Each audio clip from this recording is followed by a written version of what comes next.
Olá pessoal, continuando então a nossa aula sobre modificações genéticas, em especial a transgenia, nós vamos falar sobre as formas de fazer a transferência de genes de uma espécie para outra. A primeira forma que nós vamos ver é o uso da Agrobacterium tumefaciens, ou a técnica de uso da Agrobacterium tumefaciens. Esse é o nome científico de uma bactéria, que é uma bactéria que vive naturalmente no solo, uma bactéria que tem como hábito formar tumores na raiz das plantas. Só que são tumores que não têm um prejuízo econômico considerável, ou seja, ela não é considerada uma bactéria patogênica que venha a causar realmente um problema agrícola ali. Essa bactéria, ela tem um plasmídio, né, que, como eu falei anteriormente, ela é um DNA circular, ou seja, é um DNA que está separado daquele DNA principal da bactéria, né? Esse DNA, ele é normalmente já na bactéria, ele é transferido para a planta, ou seja, essa bactéria, ela se associa no tecido da raiz da planta ali e ela coloca para dentro das células da planta esse DNA circular, esse plasmídio, né? E aí então começa ali a se multiplicar, né? E a gente consegue ter então aquele tumor ali que carrega esse novo DNA circular, né? Então normalmente ela faz isso, ou seja, uma bactéria, nós poderíamos dizer que naturalmente ela produz um transgênico, né? Se nós definirmos transgênico como uma espécie que traz um gene de outra espécie, né?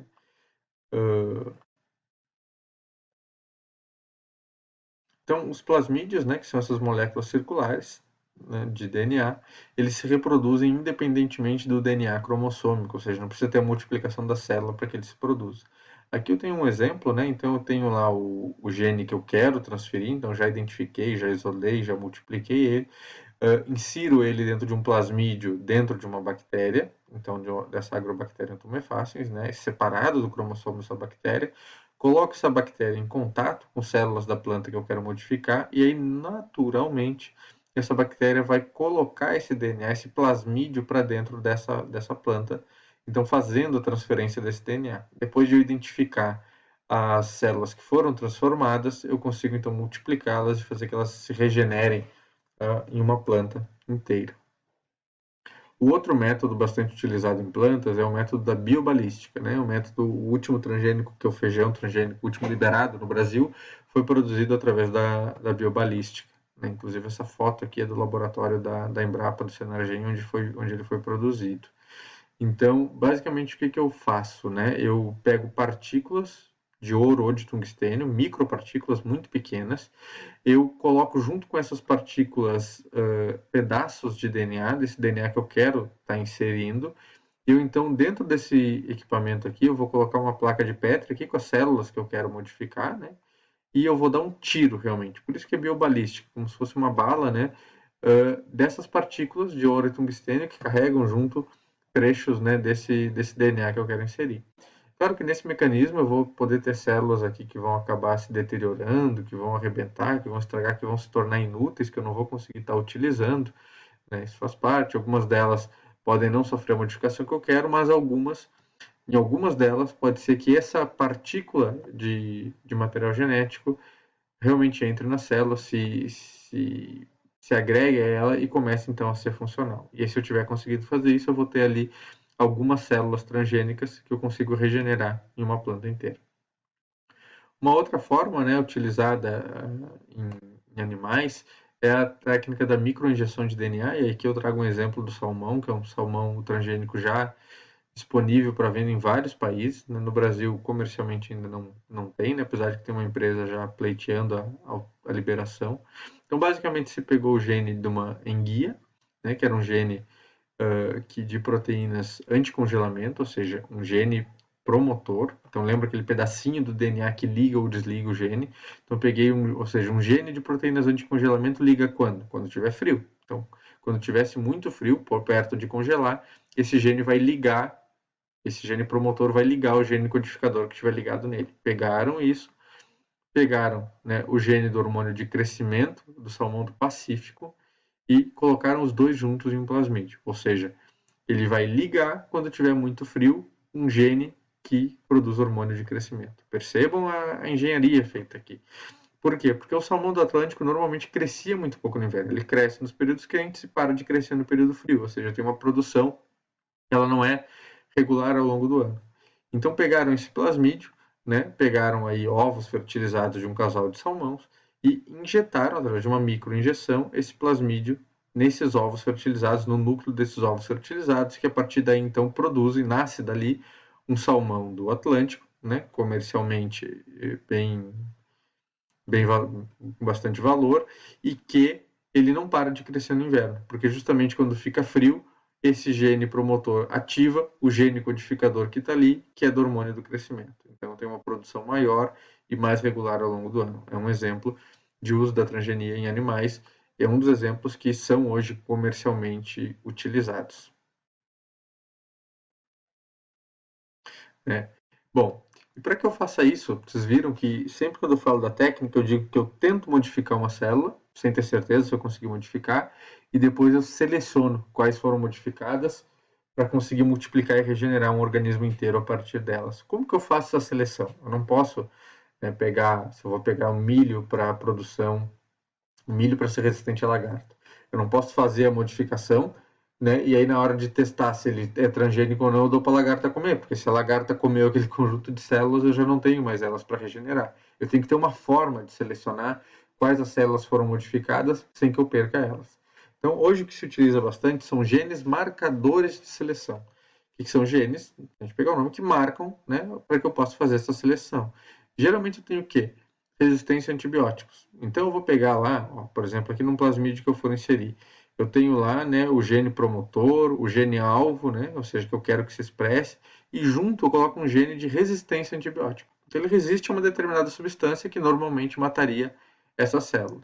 Então quando eu tenho aquele conjunto de células que eu não sei quais receberam ou não o gene, eu posso adicionar ali um antibiótico, por exemplo, e esse antibiótico, todas aquelas que não tiverem sido modificadas, que não forem transgênicas, vão morrer na presença desse antibiótico. E aquelas que não morrerem, por consequência, eu tenho certeza que são células transgênicas, das quais eu posso, então, a partir dali, gerar um indivíduo, né, regenerar um indivíduo inteiro. Então, eu regenero uma planta inteira a partir de uma técnica de micropropagação. Essa técnica vocês vão ver mais adiante na disciplina de biotecnologia, né? E é uma técnica utilizada não só para transgenia, uma técnica hoje bastante utilizada para produção de plantas livres de vírus, né? Plantas saudáveis, principalmente em espécies que eu tenho uma propagação assexuada, né? Batatinha, alho, morango, todas elas é muito utilizada essa técnica hoje em laboratório, né? A partir da qual eu consigo, a partir de algumas células, regenerar um indivíduo inteiro. E quais são as aplicações que nós temos dos transgênicos? Então, para que eles são usados hoje em dia? Né? Uma das funções é alterar a maturação de frutos. Né? Ou seja, vocês lembram, né, que os frutos maturam a partir da ação de um hormônio que é o etileno. Se eu bloqueio a ação do etileno, eu bloqueio esse processo de maturação mais acelerado dos frutos. Aqui tem uma imagem, né, que mostra, né, dois melões. Né? Aqui é um melão convencional e aqui é um melão transgênico, né, 10 dias depois da colheita, mantidos a 25 graus. Ou seja, esse daqui está se deteriorando, já é um processo de maturação avançado, e esse daqui permanece bastante firme. Por quê? Ele é um transgênico onde a ação do etileno foi bloqueada. Então, em alguns casos, nós temos, por exemplo, né, o tomate longa-vida. O tomate longa-vida que nós consumimos no Brasil, ele não é um transgênico. Mas tem países nos quais as variedades utilizadas para a produção de tomate longa-vida são variedades transgênicas, ou seja, nas quais a ação do etileno foi bloqueada e por isso que ele não matura no tempo que deveria e acaba tendo uma vida de prateleira bastante maior. Resistência a doenças, né? Feijão resistente ao mosaico é o que a gente tem liberado no Brasil. Mamão resistente a vírus anelar ainda não está liberado comercialmente, mas é algo que tem a pesquisa já bastante avançada. Resistência a insetos, né? O GNBT bastante utilizado aí, inicialmente em milho, né? Mas depois já em algodão também, né? Hoje até soja também tem, que é um gene que produz uma proteína inseticida e que, portanto, quando a lagarta, né? Quando qualquer larva de lepidóptero tenta consumir essa planta, ela acaba ingerindo essa proteína inseticida, então é comum que ela faça somente um dano inicial, uma raspagem da folha e não consiga avançar. Aumento do valor nutricional também é algo possível, né? Ou seja, se eu colocar genes ali, ativar genes que produzem alguma substância em maior quantidade, eu posso aumentar o valor nutricional desse alimento. Um exemplo é o que chamam de arroz dourado, né? Ou seja, foi inserido né, no arroz a capacidade dele produzir mais beta-caroteno, então eu teria aqui uma quantidade maior de vitamina A, e ele foi inicialmente trazido ou publicado como sendo uma solução para alguns problemas de algumas regiões que existem no continente africano, onde a carência de vitamina A na alimentação era muito grande e as pessoas apresentavam um problema que é chamado de cegueira noturna, né? Ou seja, a partir do momento que a luz começa a reduzir no ambiente, as pessoas não conseguem mais enxergar, né? E é um problema causado pela carência de vitamina A. Então, o que acontece? Com a ingestão, né, a ingestão desse tipo de arroz dourado, elas conseguem suprir a necessidade de vitamina A que elas tinham, né? Ainda parece, né, algo bastante nobre, acho que aqui traz também um dos temas que é bastante debatido quando a gente fala sobre a viabilidade ou não, a adequação ou não dos transgênicos, que é a questão assim, ok, foi produzido um alimento que dá uma melhor condição para aquelas pessoas, né, que estavam passando por uma penúria ali alimentar, uma dificuldade. Acontece que a falta de vitamina A daquelas pessoas não se deve ao fato do arroz não ter vitamina A suficiente. Se deve ao fato de que a alimentação delas é tão precária, tão restrita, que se resume a basicamente comer arroz e só, né? E aí por isso a única forma de tu colocar ali é arroz. Se elas tivessem uma alimentação minimamente diversificada, um pouco mais completa, de repente elas poderiam. Então, é uma das críticas que se faz, o que se coloca no centro do debate, que é o transgênico tenta resolver alguns problemas, é verdade, mas alguns desses problemas vão além de meramente a gente ver que uma planta produz ou não produz uma substância, são problemas que são maiores, iniciaram antes, né? Outro uso, né, a produção de insulina humana, então são micro-organismos transgênicos, né, cultivados em ambientes controlados e fechados, né, desde 1982 já é aprovado para comércio nos Estados Unidos. Antes disso, né, quem é diabético, que precisa fazer, né, o uso regular da insulina, tinha essa insulina, né, isolada de animais como boi e suínos, né, bovinos e suínos. O isolamento é difícil, tem risco de estar levando doenças infecciosas, tem risco de alguns efeitos colaterais também, porque a insulina não é exatamente igual. Hoje o que nós temos? Foi retirado o gene humano para a produção de insulina, foi colocado em bactérias, essas bactérias são produzidas em bioreatores e esse material depois é purificado, então é extraído essa insulina, que faz parte, né, dos medicamentos hoje disponibilizados aí para comércio.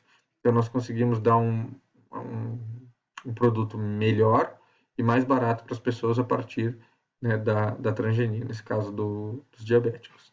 Outro uso é a produção do hormônio do crescimento humano, né, também é feito com fabricação em bactérias, né, então em bioreatores que as bactérias produzem.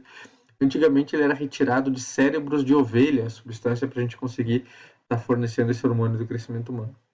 Para ter uma ideia, né, para isolar de animais era necessário 500 mil de cérebros de ovelha para a gente conseguir extrair 5 miligramas desse material, da substância para a gente conseguir ter o hormônio do crescimento humano.